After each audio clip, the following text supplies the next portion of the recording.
breath. Awesome. Perfect.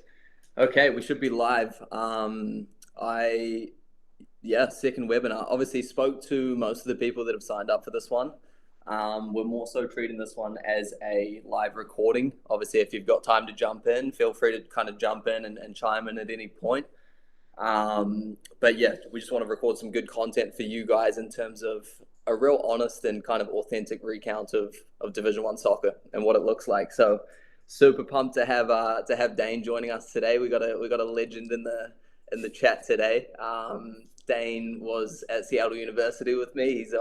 He's in his senior year on the men's soccer team at Seattle U. So Dane, man, how you going? You're in Seattle right now? I am in Seattle. Yes, that's right. That's right. Awesome, man. Awesome. Well, look, Thank you so much for having me. give the viewers absolutely, bro. We'll give the viewers a bit of background. Obviously, Division One soccer player. Touch on where you grew up. Obviously, you come from Seattle. You're a local. Yeah. But yeah, kind of just paint the picture for them. What's kind of the story that's got you to where you are? So I grew up, like Jay said, in Seattle, in North Seattle, in a city called Shoreline.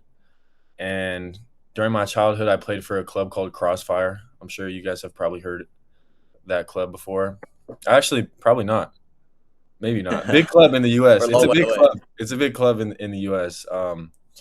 And yeah, that's where I spent most of my youth days. I was on Seattle United for a few years as well, but then back to Crossfire.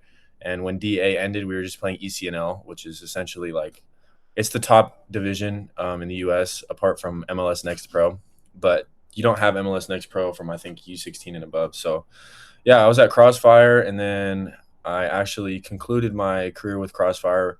We won Man City Cup twice. We won Surf Cup with 20 goals for and 0 against, and we won the national championship that same year.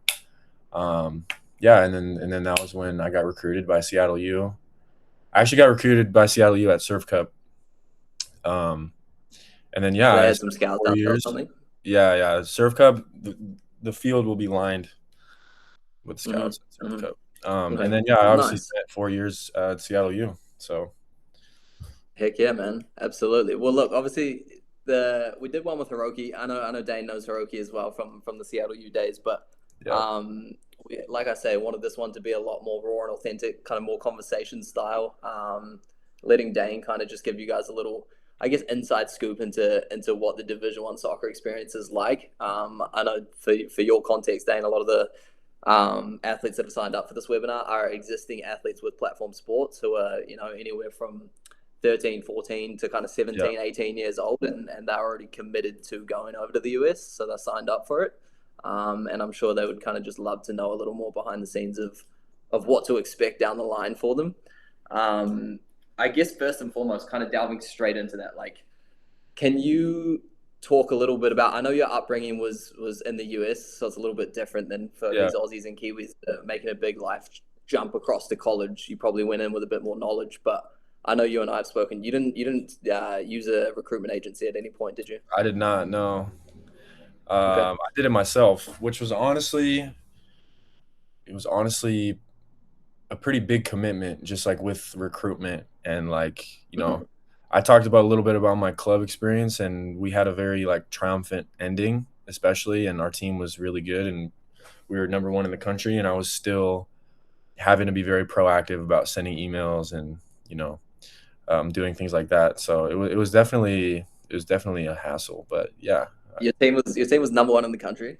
we were for 2 years, yeah, but we didn't win the Natty my Wow, junior year.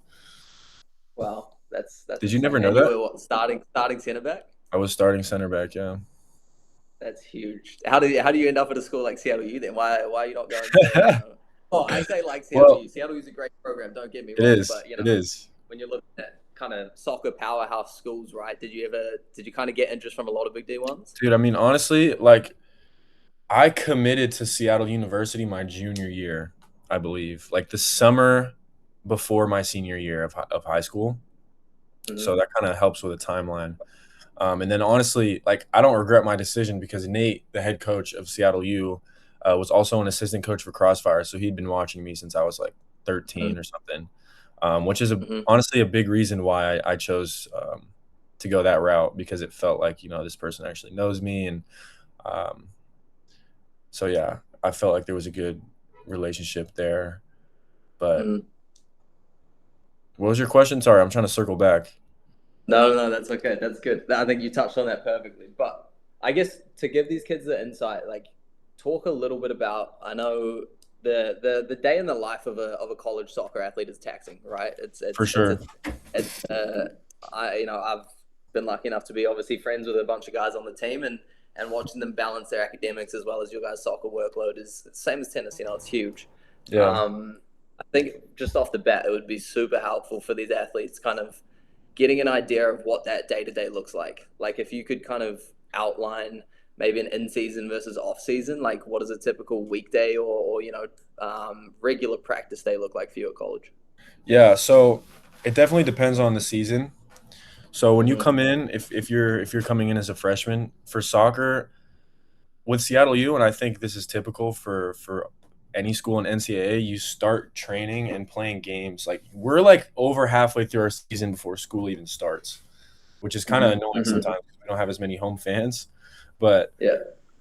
yeah, so on a day like in preseason, it's really just you got two a days for like a week or two, which just looks like you wake up and you train, and then in the middle of the day you'll have a meeting. So we'll do like, especially at the start of the season, we will go through like values, culture, things like that, slideshow kind of explaining, the standards and who we want to be as a team, both on and off the field, having meetings and Mm-hmm. things like that, and then training again in the afternoon.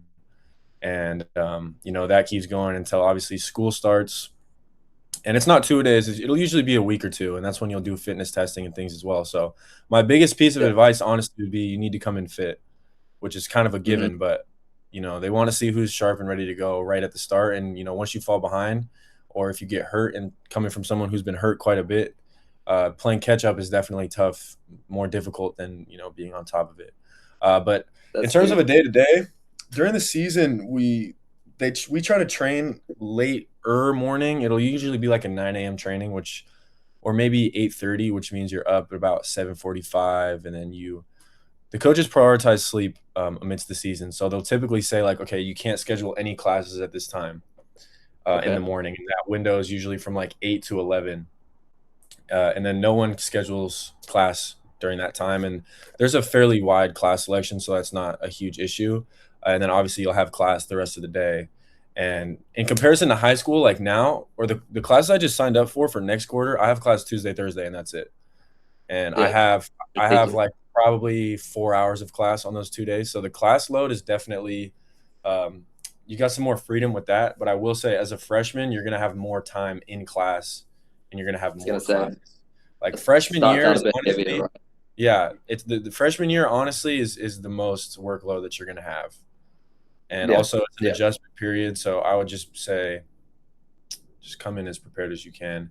And the difference with the Yeah. winter is typically like a lot of people take heavier course load and take their more difficult classes in the wintertime since it's our off season.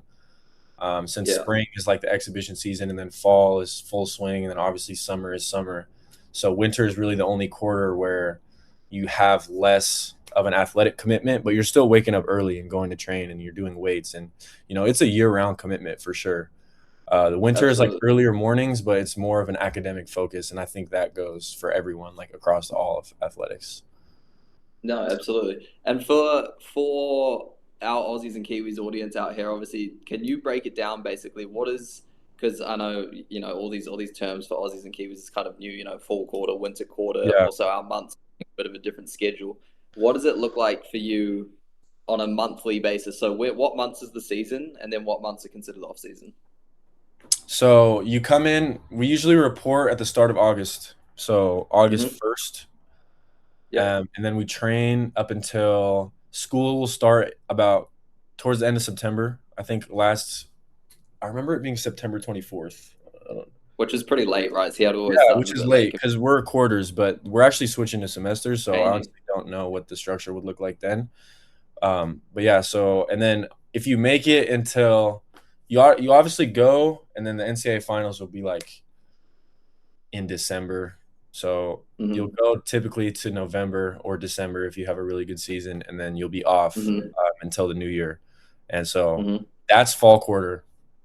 Yeah. So from about August until December, and then you have winter break, and then from January to March, late March, that's winter quarter, and then after spring break is spring quarter. From that's got to be what, the start of April to June, I believe. Hmm. That's the spring quarter. Nice. So yeah, just for context for our guys, like that winter quarter that you spoke of, kind of January through March is Mhm. more of the academic focus. Are Yeah, they are they getting to play football still then? Soccer? yeah. Are they because you So guys' season is like off the bat and so explosive, like just kind of, are they still playing year round? yeah, we're still playing year round. I mean, with winners, I think it's 8-hour weeks. I don't know the actual rules, but NCAA puts a Mhm. cap on the amount of hours per week that you can ha- have dedicated to team activities. So during season in the fall, that number is higher. I think it's 20 hours. Hmm. I'm I'm I pretty sure think, it's 20 hours, and then in the off season yeah. it's only 8. So you're still just Hmm. training and lifting in the morning, but that's a lot more functional work. Like typically in the winter, your roster will be a little bit smaller. I mean, I guess it kind of Yeah. depends, but people graduate and then the new players don't come in until the spring, or so winter Yeah. quarter is more focused on like getting your strength up, getting your body right, and being technically sharp for spring season. No, that's good. I think that's good advice. It's one of those things, right? We take for granted because we've been there, done that. But like, Yeah, kind of as incoming freshmen and people for that sake, like from across the world that don't know how that structure works. I'm super glad you pointed out. Obviously, coming in your best physical condition. I often preach to these guys like, um, because we graduate high school in December here in Australia. So these athletes have kind of like 8 month window before they have to come over for a report date in August, yeah, where they can train full time, get a part yeah, time job, make some save up for college. But um, like you say, like kind of getting in your best shape could be the difference between showing up and earning absolutely. yourself a start spot off the bat or kind of being tentative. So that's huge to kind of be aware of. Um, I want to jump into a little bit about your college experience. I know, from a completely honest standpoint, I know both of you and I have had our troubles through college, right? Like it's not always Absolutely. smooth sailing. We're not here to paint it as this perfect ride for everybody. Talk to me a little bit about kind of how your soccer journey at SU has transpired, how much you've enjoyed it. Has Seattle been a good school? All of those things. Yeah. So obviously, as you pointed out, my college career athletically definitely did not go to plan. I even Mm-hmm. still have more eligibility now, but I'm opting to not use it just because I've had my fair share of injuries, and coming off of a triumphant conclusion to my club career to then coming to Seattle U and being prepared, being fit, and unfortunately dislocating my patella. We played Gonzaga. I scored in my first ever college game. It was a fall exhibition, so I guess it doesn't actually count, but I'm still counting All count, all count. it. And then after that, in training the following week, I dislocated my kneecap, which took me out for a while. And then after about 6 months of rehab, I was back for a week and I had the same thing happen because you're more susceptible to it once it happens once. But the AT staff didn't think that I needed a reconstruction surgery. So then I obviously after the second time I needed the surgery, which took me out for a long time again. Um, and my junior year, I got a bit of a run. I got to play. I had a really good spring. And fall, I played behind a player named Damian Alvarez. He's on Defiance now. He's very good. So I didn't play Mm-hmm. much my junior year either. And then this past senior year, I broke my ankle right pretty much at the start of the season. So yeah, I mean, all Yeah, those injuries that I've acquired over the time that I've spent in college have been unfortunately, I don't want to say entirely out of my control, but a broken ankle isn't a lack of preparation. So yeah, yeah. sometimes things happen. And with everything I just said, like that, honestly, on paper, that probably sounds awful, but I've formed some of the best relationships ever. Like I've learned so much going through that, and I just think college is a massive. Like I look at myself now, and I look at myself freshman year, and it's just a massive difference. And I wouldn't take any of it back because it's been part of who I am, and it's made me who The I am. growth is crazy. Yeah, no, I it's think insane. on that injury front as well, I think it would be great for these athletes to know like how was the how was the support you faced through those like ATR stuff? Like you talk about 6 months of rehab, kind of, because I'm Yeah. always kind of sitting here talking in these consultations with Aussies and Kiwis, right? And it's like talking about how under your scholarship you covered for all of those things, all your soccer Mhm. expenses is basically what we say, right? But I think a lot of people struggle to conceptualize quite the level of support that you get over there. Talk to me about like how was that kind of rehab process? The staff at the university, like, were you in good hands? Honestly, it's exceptional. Yeah. Um, they take such good care of you. I mean, obviously financially it's taken care of, if you're hurt during a training or during anything, Seattle U related or related to whatever school you're at, then everything is Mm-hmm. covered. And Mm-hmm. you have people that take you to the hospital and they look after you. They give you exercises. They tell you exactly what to do. And during those times when I've had ATs, athletic trainers helping me through my rehab process and like getting back, I've formed some really really good relationships with the AT staff. So honestly, the support is exceptional. I mean, you'll have you'll have you'll have a lifting, like you'll in the weight room you have a plan. You set Yeah. goals. It's structured. It's very put together. Same with AT. You reach out to your ATs. You make a schedule of I need this, I need that. If you need taping, you come in early. They basically have Yeah. everything that you could need Yeah. at arm's reach. Yeah. So It's everyone it's wants to support you and help you be the best that you can. So that's the good thing about I it. remember there was a point in time where I'm pretty sure I used to see you in the ATR basically on a daily basis, right? Oh Like just yeah, getting work done. I was living You in the know, ATR you got to utilize those resources. That's what I for tell these sure. kids. While you have those resources, and you guys, we were just chatting before this, right? Like the tennis team, one thing we don't do as a team, partially because of just the structure of the sport. But you guys, studied film. Talk a little bit about kind Yeah. of, saying you guys do film sessions. So during season and honestly, even in the off season now, like we played Whitecaps a little bit ago. We play inter squads, and you play in the spring, and they film everything. Everything's filmed. So usually the structure that we would have would be, let's just say we have a Thursday night game in the fall. So in our full season, we have a Thursday night game. Usually Friday morning will just be like it'll be a recovery training, but we'll go and watch film before training, or sometimes they'll postpone the film one day, and we'll walk through either what we did well, what went wrong, like areas to improve. And like sometimes, honestly, like sometimes it can be a little bit uncomfortable because it's like you make a mistake and now you're watching it on film, Yeah. and the coach is yelling Yeah. at you or whatever it is. It's a high what's the word, like there's Pressure. expectations for you. Yeah, exactly.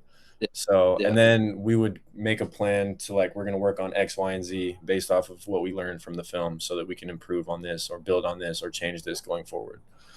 Mm-hmm.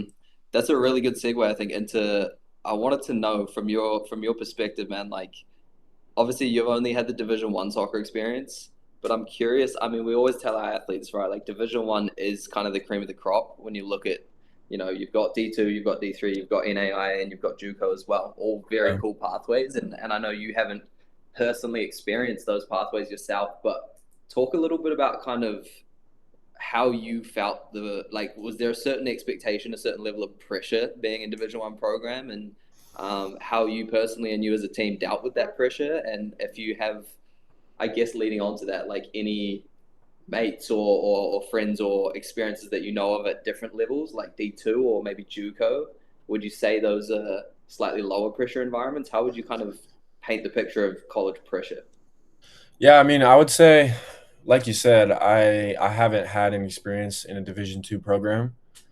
Mm-hmm. But I mean, I guess I would say it's likely slightly less high stress, but I mean, everyone is trying to get somewhere, especially in college, like, Yeah. so there's going to be expectation, there's going to be pressure no matter where you go. And at the end of Mm-hmm. the day, you're going to have to perform. It doesn't matter if you have the best habits in the world and you're a great guy. The reality is that, programs want to win games. So you're going to have to perform, and at the end of the day, it's going to come down to you. Um, but just in terms of stress and managing that, I think that's a lot of the growth in college. Honestly, is with athletics and also just socially and with other things. It's you're getting your identity you need to be strong in your identity because it's going to be tested, especially in Yeah, college sports. Like they're not all going to be good days. Things are going to go bad. You're going to embarrass yourself. You're going to mess up. You're going to, whatever it is, but you just got to, you just got to keep it pushing. You just got to. yeah. Expecting it to be a completely smooth sailing 4 years is going to I've set seen yourself it. up for I've failure. seen it You've happen, got but to, it's it happens, unlikely. but Yeah, there's some it's dream unlikely. runs. Usually those ones end up in people kind of going pro earlier. I know Yeah. you mentioned Damien Alvarez. I'd love to touch on that as well. And I know Yader recently signed with Whitecaps, right? Yeah, he just And got his obviously first start today. that's awesome, man. For context for our audience, right? So Seattle U Division 1 program. I think my junior year, I want to say we were a top 25 ranked soccer team. Is that We were correct? ninth. We were ninth. Ninth in the country. There you go. Out of Yeah. all of Division 1. In saying that though, right? Like historically speaking, solid, great soccer program, but not like one of the elite in the country. Yeah. It's not ACC. Also, not ACC. It's not a Power 5 school or Power 4 these days, I guess. But still managed to climb those ranks. But even being kind of that fringe team, we've sent guys to the MLS, right? You've got Yader, you've got Yeah. Damien. Like, talk a little bit about from your perspective. Obviously, it's not the pathway you're chasing, but for those athletes that are kind of watching this and going to college with the thought in mind of like, I would love to pursue a pro career. Like, you've seen it firsthand, right? Would you say that's quite achievable? Yeah. I mean, Would you say they have to be going kind of top Division 1 schools to do it? What would your thoughts be on that? my biggest piece of advice is, obviously if you're at a bigger school, there's more of a platform. Like it's more likely that you'll be seen. Um, but it's also more likely that you won't play. Mm-hmm. So it's important to note you need to prioritize playing. It doesn't matter. Like with Yater and Damien, they obviously had outstanding seasons, and that's why they went pro. Like Mm-hmm. you don't see people necessarily like we're not sending 5 guys pro every year, Yeah, But if you're in a Division 1 program and you're really playing well, you'll be seen. Like the yeah, games are on live TV, you have film, you have tons of resources. So definitely prioritize playing. The big school does help, and if that's on the table for you, then that's awesome. yeah. But you can go pro from I would say any Division 1 in the country. Yeah, I love that. I love that insight, man. It's the age old, right? Like don't chase the big like fancy title. A lot of kids hear UCLA and Stanford and those things and think like, if you've got an opportunity to go there, they have to go there. But like you say, there's a difference between going to a cool school and riding the bench or going to a program where you can actually stand out and shine in Yeah, and really kickstart your pro career. I think that's something to really pay attention to. I know, and even having a great career, right? I mean, you look at James Morris. It's like top goal scorer for our conference yeah. for a year, James was and so didn't good. manage to secure that. He was very good. Huh? Yeah, he was very good. He balled out, and he couldn't quite kind of secure that pro contract, but. It's one of those things, right, where I think the hard work, like you say, pays off as long as you can get recognized and kind of build that out for yourself. Honestly, Um, the most important note from that whole sort of answer, I would say, is going somewhere that you think you'll play. It doesn't mean like be realistic and go to a worse school because it's a safe option. But it just mhm, means that as a Division 1 athlete, you're going to commit practically all of your time outside of mhm, your academics to your sport. mhm, And to not play and to not have a return on that investment is difficult. So mhm, mhm. I would say definitely go somewhere where you feel wanted, you know? And you can always transfer, right? Like it's a Yeah. 4 year pathway. Just because you start somewhere and you make that choice off the bat, I think a lot of people, guys and girls alike, are committing to that school, thinking that that commitment secures them for the next 4 years, and they can't change that. It's Yeah, it's so fluid there. very much so. You see that a lot now, Awesome. especially more so than before. I bet you guys' roster's kind of turning over a lot year over year, right? Yeah. It's all about the transfer window now, which is honestly a little bit Mm, unfortunate, but I also get it. I also get it. yeah, yeah. Ducking away from soccer for a second, talk to me a little bit, just experience wise, man. Like you're in a pretty cool city, I Seattle. am. Pretty fond of that place. And talk to me a little bit about kind of what's been your favorite part of college outside of the soccer. Obviously, you're a local. You're from 30 minutes north, but like you're still away from home. You're Yeah, still it's a living on different campus. place. And it's a different environment. Like for these people, like what do they have to, I guess, look forward to like outside of the soccer? You just form relationships that are just so strong because, I mean, it's kind of attached to soccer, but just like with the locker room, just spending time with people, with your teammates, and also think about if you're gonna start out at a dorm, like I dorm with Nico my first year, and you just Mm-hmm. coexist with all these people on your floor, and they're also away from home for the first time, and they're also figuring things out. So it gives you a really everyone has a lot in common. I'll put it that way, and I think that Yeah, commonality makes it easy to build relationships and talk with other people. So I would honestly say that my favorite part of college, apart from, and Seattle is really good academically as well, and we can touch on that later if you want to hear about that. But I would absolutely. say my favorite parts of college were just the relationships that I've built, and the people that I've met.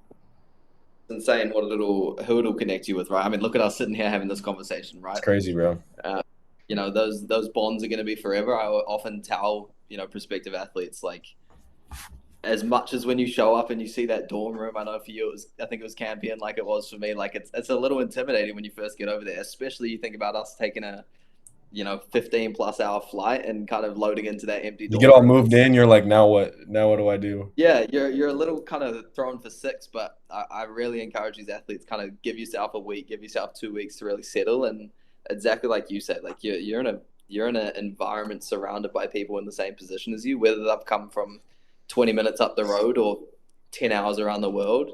You're all kind of in the same boat, right? And you're chasing the Yeah. same goal, and you have those commonalities. And I think those are you're just never going to be in an environment again where it's that Where it's so easy to easy to connect. meet people. 100%. Oh man, yeah, it's one of 100%. those things, right? Where it's you're in this community, and that kind of segues as well into like there's a lot going on in the US right now. Obviously, a lot going on everywhere in the world. But talk a little bit about kind of the community of these college campuses. Like that, I know when I describe it to people, like obviously you and I have kind of the smaller uni experience. Seattle being 7 or 8 thousand students or so. Yeah. Obviously, we've both been exposed to University of Washington, maybe like 50,000 students up the road. Um, but a lot of people here ask me like, what sort of campus life like? Is it safe? Is it inclusive? Is it all of those things? And like, for me, I can't preach highly enough, right? Like, campus is a community. You get people coming out to your games. They really get behind athletics. There's so many clubs. There's all sorts of different things you can do. What's your experience with sort of the campus kind of side of things? Like, do you feel like a Red Hawk? Yeah. What the heck? Absolutely, right? 100%. I mean, SU, I think especially athletics it's a pretty tight knit group. Mm-hmm. Our athletic building has all the sports in it, so we all, we will go to the same athletic performance center, like our gym that's dedicated to athletes, and also just Mm-hmm. going to each other's games. Like it's literally just one big team. Basically, it's just one big family community. And with the smaller school experience, like there's things that come with that. Like for example, we don't have a football team, um, Mm-hmm. which is something that's kind of big in America. Like the UW, the football games are insane. But like with us, campus is safe. It's walkable. I mean, I think every school is going to have their own identity in terms of community, but I think what you can look forward to is that commonality and people being excited about, like, if you have a good game and you go to class the next day, like people are gonna have seen you play, and they're gonna Yeah, be like, bro, great game last night, and it'll be a guy that you never some talked to. random person, right? Yeah, Is exactly. like, It's like yeah, everybody's it's definitely a strong community, and also just with the ATR. And I think that's why, like, I guess you could say it's less social since it's a smaller school, but you also get close, get very close to the people that you're with because you see them quite a bit. yeah. So 100%. And I think small school, big school, like it's so important to point out, right? Like a lot of us, and I keep circling back to this, but Kiwis and Aussies, we don't understand kind of the level of pride behind college athletics. Even like for you, right? I'm sure it was even similar with high school. Like you've got your mascot, like everyone kind of gets behind the sports a little bit. But Yeah.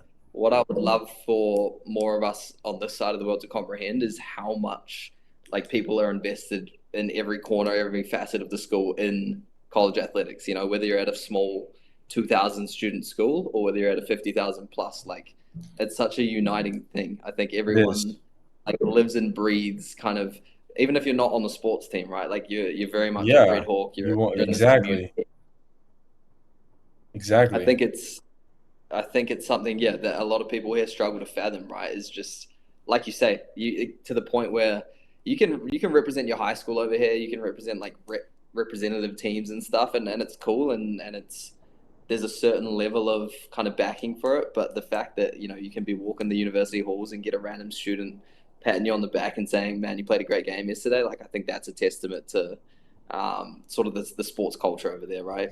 Yeah, I mean the identity that each team has, it's pretty cool. Like it's honestly like I'm trying to put myself in the shoes of someone that's over there, and it's not, Yeah, because yeah, for you and I, I've lived this for some time now, and also just going to games, like even as a kid growing up, and seeing the fans and things. It's like, but it is like exactly like you said, like everyone kind of unites behind an identity that is like the school that you're representing, and that's whether you're watching other sports play, or you're playing, or just, yeah, everyone's united under that. So it's really fun. absolutely. Again, I got to ask as well. We got to get to the crux of it, man. Like Seattle, you obviously a big international student population. Facts. I know you obviously you know some Kiwis. You know myself, Ollie Hall on the tennis team. I know you know some Aussies as well. I know we had an Aussie on the tennis team. Um, what do you First and foremost, what do the Americans think of Aussies and Kiwis? Like, What the what's heck? the what can these Australians expect going over there? Is it going to be a culture shock for them? Do you think? Do you think they're going to be welcomed? As an American Bro, you have yourself, an accent, so you're just automatically cool. That's like kind of how it works. So you got that to that's look the answer. forward to. Like, oh my That was what gosh, I you was have trying an to. accent. Yeah, you got that to look forward to. Absolutely right, and you still speak English, so you don't have that kind of cultural barrier Yeah, of showing up and learning a new language. But I just want these Aussies to know that they're going to be, okay, not celebrities, but they're going to be like very well liked on campus, right? for sure. You're gonna be welcomed 100%. Yeah, because we get a lot of parents, obviously, not quite. Maybe it's understanding, maybe it's just like curiosity. They don't quite realize the level and extent to international students and the sports teams over there. Yeah, And so there's a lot of questions around kind of who's looking out for my kids, like super super relevant questions, right? Who's got their back? Like, international students quite welcomed? How many are there in classes and these things? Like, I guess there's just a touch on it ton. for you. Yeah, right.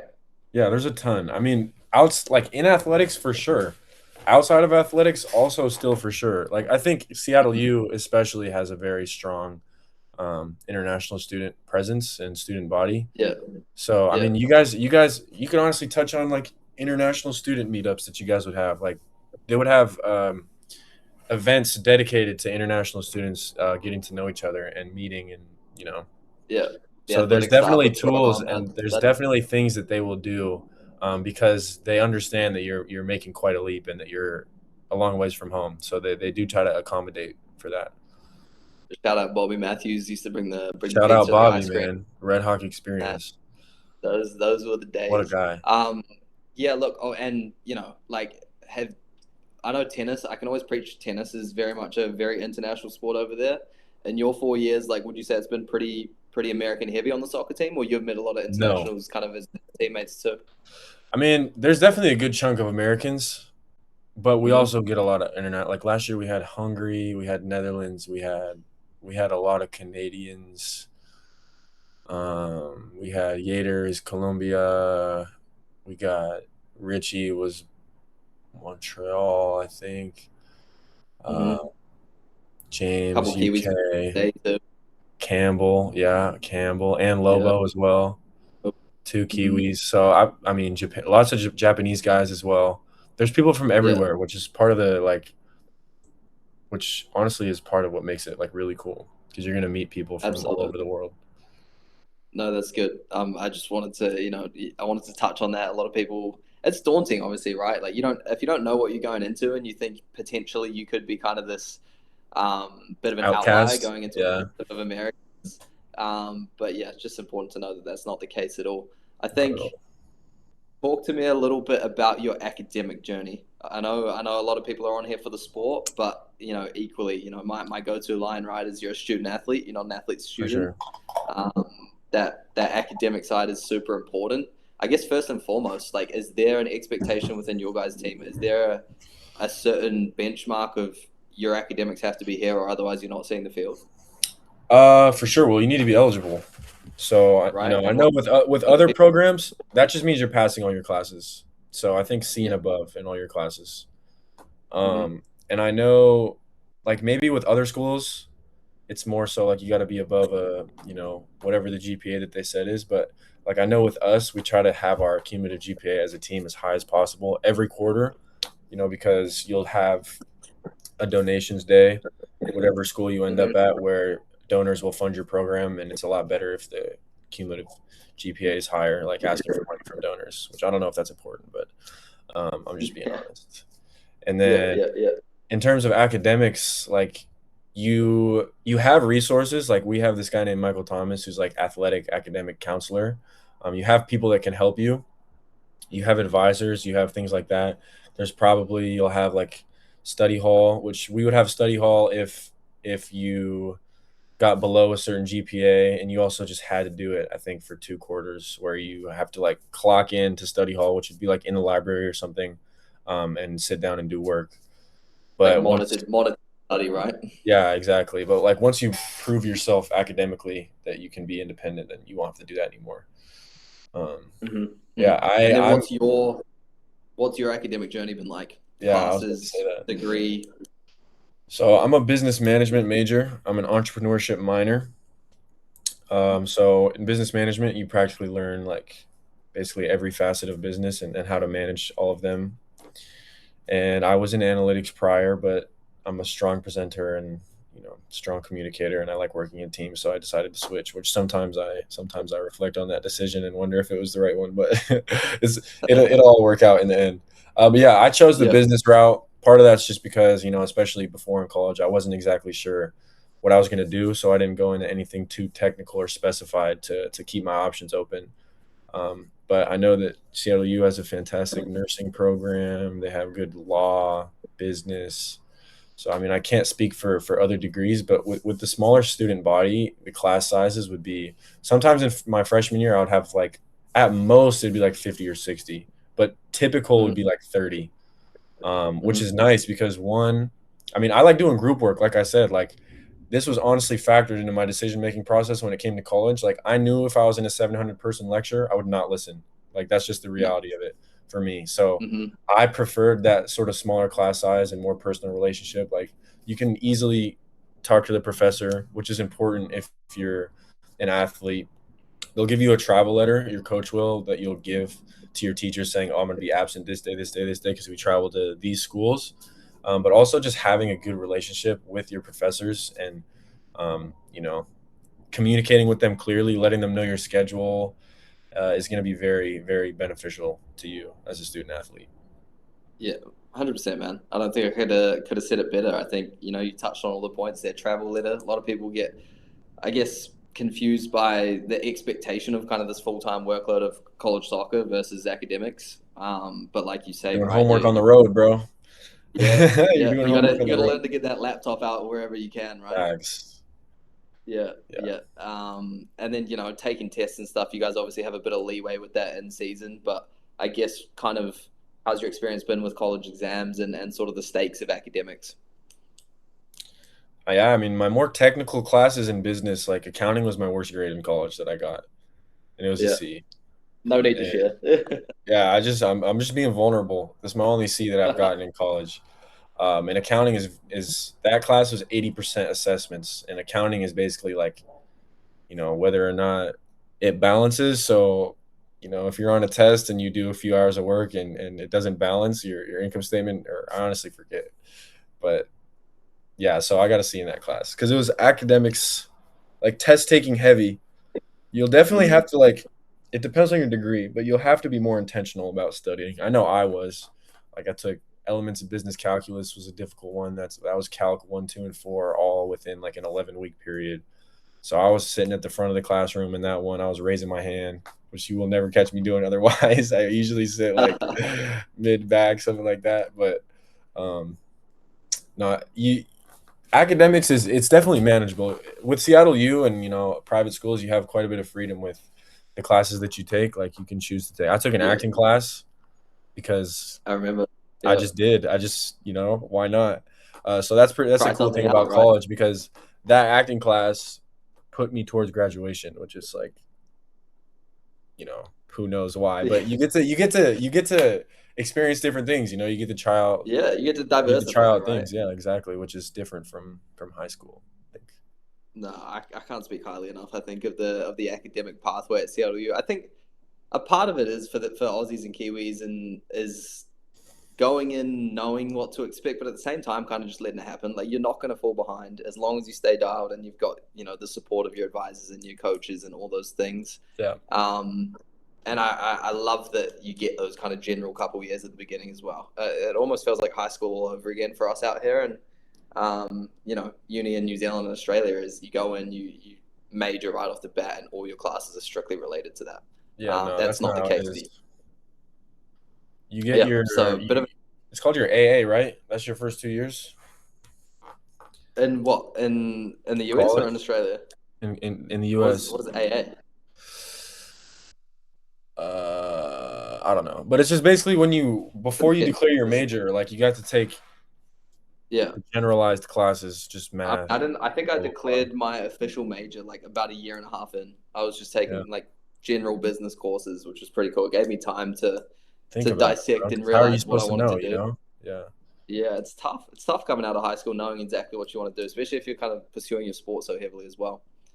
Um, Another question I just thought of with regard to the soccer, right, is how would you compare? Obviously, again, you didn't have the Australia or the New Zealand high school soccer experience, but yeah. was there a big change going from high school soccer and club soccer to college in It's terms completely of the different. play style? Well, my club team, we played a 4-4-2, and we would knock it long and flick it on, and we would press teams. Like we played a very Brexit Yeah, straightforward brand of soccer, which I loved. Um, yeah, but no, in college, it's definitely different. I mean, I can't speak for I don't know what their experiences is like, but we weren't breaking things down with film, and we weren't doing scout. Like you do a scout on the other team, like how are they going to play, players to look out for, like what formation are they going to have, right. and that's called the match plan, and that would be prior to playing a game. Obviously, you meet as a team and go over film of the other team. So just things like that, just in terms of how professional it is, like it's definitely more professional. It's night and day, and just in Mm, terms of like the game itself, I can only speak from my own experience, but it feels very more serious. I mean, club yeah, soccer was very serious, obviously, and stakes are still high. But it's different when you're in a college environment because it feels like that's so much of your life that you know yeah. And there's a lot of money going into it, right? Like that these too. coaches are paying big bucks in scholarships, obviously, even to put on the soccer games. I hate to imagine kind of what you guys have a whole kind of staff of people planning your soccer events. It's a ticketed event at college. I'm sure people Yeah, don't even know that. Athletes, obviously, you get into support for free, but it's a whole people are buying ordeal, right? tickets. It's a It's business. Yeah, yeah, yeah. I think what your guys games are on ESPN Plus. yeah. We're on ESPN Plus. There you go. So you're really representing something that's I think bigger than yourself, and um, yeah, going in prepared for kind of that level of professionalism is super important. The best way I paint it out here is it's the closest thing to a professional environment whilst keeping your amateur status. Would you attest to that? Yeah, I would, and I would just say like in short, everything matters. I'll put it Yeah. that way. Like you The can't. spotlight. Yeah, you're on it. One, you're representing the program like in school and just around campus. And like, with Seattle, you got this big red backpack on that literally just says "I'm an athlete," like a big banner over I your think I head. could see it in the background back there. Yeah, there Actually, it is. Actually, there it is. that's the iconic Seattle U backpack right there. Facts. Um, But no, I mean, even in terms of your habits and like your coaches will know. Your coaches communicate with your ATs. Your coaches communicate Mm-hmm. with your strength coach. You know, they Mm-hmm. have the ability. They can see your grades. They can communicate with your professors as well. So the point Mm-hmm. is that you need to be representing yourself and the program well at all times, and Mm-hmm. that has to do with your attitude. It has to do with your habits. You know, like Mm-hmm. everything matters. Everyone, even though you're all on a team, everyone's competing for time, and you know, not everybody gets Yep. to play. Not everybody gets. You know, there's only so much to go around. So I would definitely say, come in fit, come in prepared, and just do your best. Absolutely. That's all anyone can ask, right? Is just do your Right. best. Represent yourself, represent your school well. Um, on a less serious note, man, what's your favorite thing to do outside of Seattle University college athletics? I know you're a big. I know the coffee culture's big out there. I know. Does your team do things socially outside of soccer? Can these, what can we be excited for outside of the pressure and the stakes of everything? Yeah, I mean, with the team too. Like I say, you guys are competing, but don't let that don't lead you to believe that you're not a brotherhood. Like Yeah, you are yeah. absolutely a brotherhood, and I think everywhere in the country, no matter what program you do, when you get in, and this is another thing about I think athletics that is fantastic. Like let's just say you're a Kiwi, but you're not an athlete, and you come all the way all across the planet to go to college in the U.S. And you get here and you're at stage zero. You got no friends, you got nothing. But in athletics, like you got a team of 28 guys that love you and that have your back and that will fight for you on day one. And Absolutely. in the preseason, you guys will do it like team activities. Like you just honestly do whatever. It's less about the activities. We'll go bowling or whatever, or go to Gonna say, dinner. didn't you guys captains organize like bonding things and stuff? Yeah, we did. Like we had the team over to my house and we had like a barbecue and whatever. So you just will. I guarantee you, wherever you go, they'll have like traditions that they do with incoming Hmm. players, and like this is what we do for team bonding and blah blah blah. So you have that to look forward to, and I think it makes the transition much easier into like making friendships amidst your team, like And right that, off the bat. and it's yeah, exactly like you say. I think as well for I know we've got a few women's soccer players on here as well wanting to pursue it. I know for Seattle specifically, like I think there's a pretty good bond, pretty good relationship between men's and women's soccer teams, right? Like it's Absolutely, almost an extension. You got the brotherhood, you got the sisterhood, and then they almost kind of mesh at times, right? they do 100%. Like we're pretty close with them, and I think that's Yeah. pretty common across all sports at all schools. So like Hmm. men's and women's tennis, you guys were fairly close. Just Yeah. men's and women's basketball. Honestly, I feel like they're not as close, but I'm not sure why. Yeah, it varies team to team, but like from my experience, it's like soccer teams are typically pretty meshed with men's and women's side of Yeah, you things. have that to look forward to as well. Like it's one big friend group, which makes it fun. Like doing Hmm. activities and stuff, or like having get-togethers. It's Hmm. fun. Hmm. Okay, this is my go-to way to finish these webinars. I did it with Roki. I'm going to do it with you as well. We've just got a little list of questions. We'll call it Oh rapid boy. fire, but we're Okay. really not going rapid fire, right? I'm just going to ask you some questions, some serious, some not. Okay. Just full, um, Full honesty. holistic. We'll put it that way. Holistic experience of Okay, college. bet. Let's do it. Let's start with one thing you wish you knew before committing. Before committing, Hmm. even During that before recruitment committing. process. If you could go back, what's one thing you wish you knew?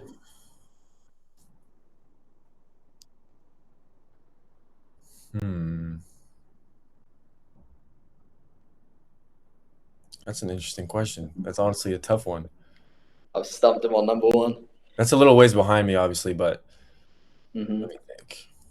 Picture 15-year-old, 16-year-old Dane balling out for Crossfire, knowing he wants to go to college. What's one thing you I wish just you knew? honestly wish I could have watched this, bro. I wish I knew more. Like I talked with people at the time of like, that kind of played in college, but I was never really super intentional about learning more of what a day-to-day would be like or having a conceptual Hmm. understanding of what my life will look like just so I can be more prepared mentally. And Hmm. because I think not that it was a shock, but obviously I playing at Crossfire and playing sports my whole life.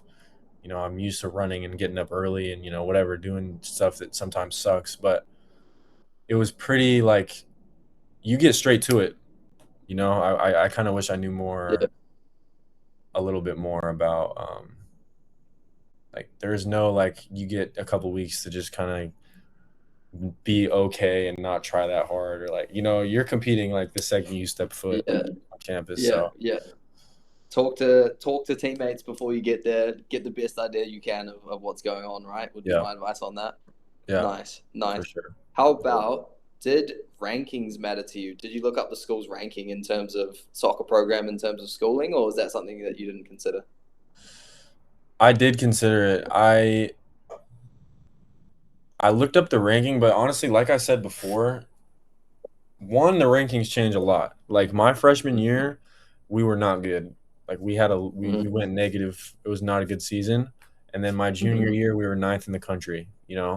So I think that's why you gotta choose to commit to a program that feels right to you, that you believe in what they stand for, and you have a good conversation with the coach, or you know it's going to be good for your life. Like, I don't think you should necessarily make your decision based solely off of like, oh, this one's ranked fifth and this one's ranked 15th.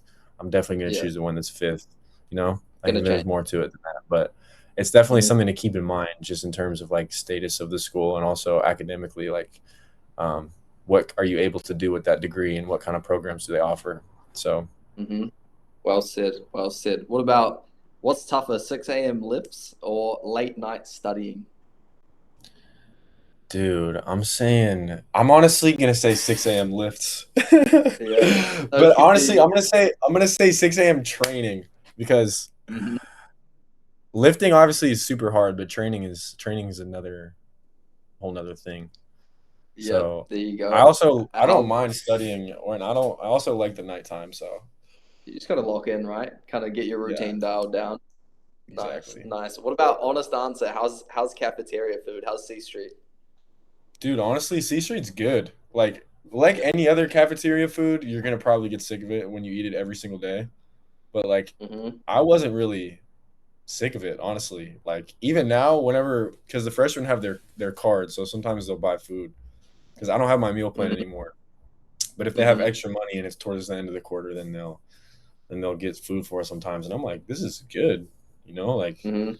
you'll have different things to choose from. Like our cafeteria has like kind of like a Asian fusion place, and then another one that has more like dinner oriented food. Like sometimes they'll have steak and potatoes or like chicken, and Mm-hmm. there's just different options every time you go in there, and the food is like good. So And you obviously have the American option as well, burger fries, which yeah, as you got freshmen, I Red think Hot Rudy's. we all indulge in that a little too much as freshmen, and then pay the consequences for that one. But no, in terms, definitely like the cafeteria food is night and day from high school. Like Mhm. way better than high school. Not even That's close. fantastic. That's great to know. How about, what was kind of the moment? Is there one moment, and people keep asking me this post college, and it's so hard for me to answer, your fondest memory at Seattle U, and or kind of the moment where you felt like you truly like clicked and belonged? Can be soccer related, it can be outside of it, it can be a team thing, it could be, you know, I know I Honestly, say like, definitely beating UW when was that James the night scored where at the end. we all rushed the field? Yeah, that was pretty Yeah, sick. That was pretty that was sick for electric on sure. the home field. Yeah, and then another one I would honestly say, like when I had, this is kind of a random one, but when I broke my ankle this past season, Nico was coming back from Interesting. How injury. so? Just let me finish. I'm telling a story. Nico Okay. was Nico was coming back from injury and got subbed into a match. And then Yater, obviously these people, but just for context, for the people watching, these are like two of my best friends on the team, right? And so Nico had just got back from injury, like they put him in the game, and we had a fast break. We had a 2-on-1, and it was Nico and Yater, and Yater could have scored, but he played a square ball to Nico, and Nico scored like in his first match back. And I just remember I was on that scooter, but that was not going to stop me from going in the corner with the lads. So I was flying on the scooter, like pushing it over there. And then Armando actually showed it in film. He was like, "We got a moment of individual brilliance," and it's me just flying across the screen in the scooter. So Zoomed that out was there, that right? was just a really like happy moment because I was very happy for him. Um, That's awesome, man. yeah, it's hard to say. Like, There's too many, right? yeah, there's too many. There's a lot. It It's all hard blurs to into. pinpoint one moment. I struggle to even like distinguish my 4 years these days, like conceptualizing Keep what them was apart. freshman, what was sophomore. It just kind of Yeah, blurs into like 4 years of just awesomeness, man. It's so hard to kind of look back on. it Okay, was last couple awesome here. though. We've got pre-game hype song slash what do you do pre-game to get locked in? It really depends on the day. Like when I was starting off in college, I would get myself super hyped up. Now, I'll get Mm-hmm. some caffeine going. Like I'm listening to like some rap music. I don't know, some 21 Savage or something. I Mm-hmm. used to listen to Mm-hmm. like I liked Can't Leave Without It a lot. That was like kind of feels like my freshman year. But as the time went on, like we have a full activation, so you go in the weight room and you do band work and exercises to like activate your muscles, and that's before warm up. So like honestly, your game days, even if like your game day will take up your entire day, to put it simply. Yeah, Like and it's a you'll whole wake experience. up and you'll have, let's say you have a 7 o'clock game. You'll wake up and you'll have a walkthrough at 10:30, which means you kind of go over the match plan a little bit, and then you go out to the field and you go through some set pieces. You figure out what you're gonna do on set pieces, and then you do a little warm up with the team, get your legs moving, and stretch a little bit, and then go back, and then you'll have a team meal at like 2 or so. So they'll, Mm-hmm. and then after the team meal, then you'll have about 2 hours before the training room opens, and you can go in there and get taped, blah blah blah, like before the activation, before the warm up. So the match day will take up your entire day. Um, what was the question? I got sidetracked. Honestly, I got sidetracked in that as well. I think it was pre-game hype up song. You answered that perfectly though. Oh But yeah, and they got bonus but content on what what I the was gonna match say day is. So though, towards the end of my career, I started like I was very relaxed. Like I liked to be relaxed before, so I would mhm. just listen to like sometimes I would listen to like rain sounds, honestly, which is kind of weird, but you're just Yeah, like warming yeah, up. You got to visualize. You got to like see yourself yeah. doing You got well, to and do I what feel like I works. did that when I was in a very tranquil state. So That's kind awesome, of man. dependent. That's great. Look, I got three more questions for you, Dana. I know we could sit here I and bet chop it about college for probably 6 hours if we wanted to, but these people easily, probably don't want to easily. listen to too much of us. Let's go. Best away trip so far, kind of with the team. Where's your Ooh, favorite place to travel for an away game? And is there a specific moment from an away trip where you're like, yeah, that was wicked? beating Notre Dame my freshman year was pretty sick. Across the country, huh? That was a long trip. That was like Louisville, Kentucky, Notre Dame all in one trip at the very start of the season, 12 days straight, which you don't typically see. That's And that what was you took one big flight and then drove between them, or was that flights on yeah, flights? took one big flight and then drove between them, Okay, which is you don't yeah. typically see that at the start of your season, I don't think. Like, Mm-hmm. but yeah, that was definitely a crazy trip. Mm-hmm. And then all the trips are fun. Like even if you're on the bus, you play Mafia or like everyone's in one room and you're just with the team, and Yeah. it's just funny. I So know I would you. I say, know you're pretty fond of those San Diego trips, those Southern yeah, I California was just ones. gonna You guys, say though, yeah, San Diego's my favorite place to go. Yeah, I just yeah, love yeah, San Diego. The weather's really good. It's not like super far. You're still West Coast. It's hmm just playing in San Diego. They got perfect soccer weather. It's awesome. yeah. Awesome. That actually leads me into my second to last question as well. If talent wasn't a factor, none of the resources were a factor. What's your and no hard feelings to SU here? The answer could be SU. What's the dream soccer school to attend for you? I think honestly, only to do with soccer and not school or everything. Everything. Like if I would you go. if you I got would to go pick one, Ivy. I would go to Princeton. I you think would. honestly, yeah. Princeton. I went. I Interesting. went there and Interesting. I talked with the coach, and I was on campus, and their camp. It's like Hogwarts. It's crazy. Yeah, I remember But I visited Harvard. It felt like not even a real college campus. It just dude, feels like a tourist destination. isn't that insane? But Yeah. I don't know. If I were gonna say like a big school, it would probably be like I think honestly, I wish Oregon had a men's soccer team because I'm trying to be decked out in Nike stuff. Maybe Nike UCLA. camp. UCLA would be pretty sick.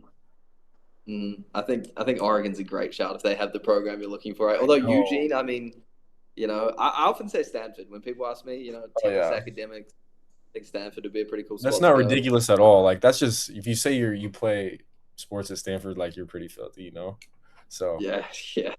I mean, but if Oregon, to all the people, yeah, what? yeah. To the people watching this, if they have the chance to talk to any of these schools, just know that me and Dano are jealous, and you should Just do pursue it. that. Just Although, understand how fortunate although you still are, remember that you got to make sure you get minutes as well. That's for important. sure.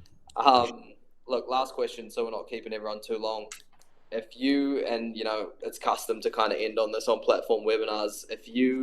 I know you've given some incredible insights in the past hour already, but one piece of advice, if you had to just sum it up, like to anyone watching this that's 14 to 18 years old, thinking about going to college for athletics, like what's your one piece of advice at the end of the day? I would say, well, in short, I would say do it Mm-hmm. because I mean, I can't stress enough over the past 4 years, and obviously, I've already opened up about athletically it not going the way that I foresaw or the way that I had hoped, um, Mm-hmm. and I've still had the time of my life, and I've still had hard days, and I've had great days, and I've learned more about myself with each passing day. And in terms of advice, going to college, I would say one, make sure you're being proactive. Or actually, no, because wait, don't you guys do that? You guys like send out What's emails that? and things? We sorted them for them, man. Dude, yeah. Well, I wish I had that because I was just sending out emails myself. But that's Yeah, yeah. definitely that's. I mean, I can't even give advice then. My advice, I guess, would be just just make sure just that's do it. taken I care think of. Yeah, I think I think do it is the greatest advice you could give, right? Like if they're on the yeah. fence and they're not sure about this experience, like listen to Dane, just do it. I mean, you were a long ways from home, but like, would you take that experience back? Like, Oh, mate, I can confidently say it was the best decision I ever made. That's a exactly. no There you brainer. go. Yeah. Because you learn so much. So, No, absolutely. Well, look, I don't want to keep you too late, big fella, but I appreciate you jumping on today. hey, thanks for having me. For those of you watching this, obviously, if you have questions, I'm going to be in contact in the next couple of days. I can also, I'm sure Dane would be more than happy to kind of answer any questions that you didn't get the chance to jump on For and sure. ask live I'm during happy the to help. session. And yeah, I mean, we're just here to make this kind of as smooth a transition as possible for these people and give like we say, a raw insight into what they can expect going into this. So we appreciate your time today, Dano. Sure we'll be seeing more of you in the future. We'll get this recording sent out to anyone that couldn't jump on. And yeah, thanks for tuning in. Thanks so much. Absolutely, bro.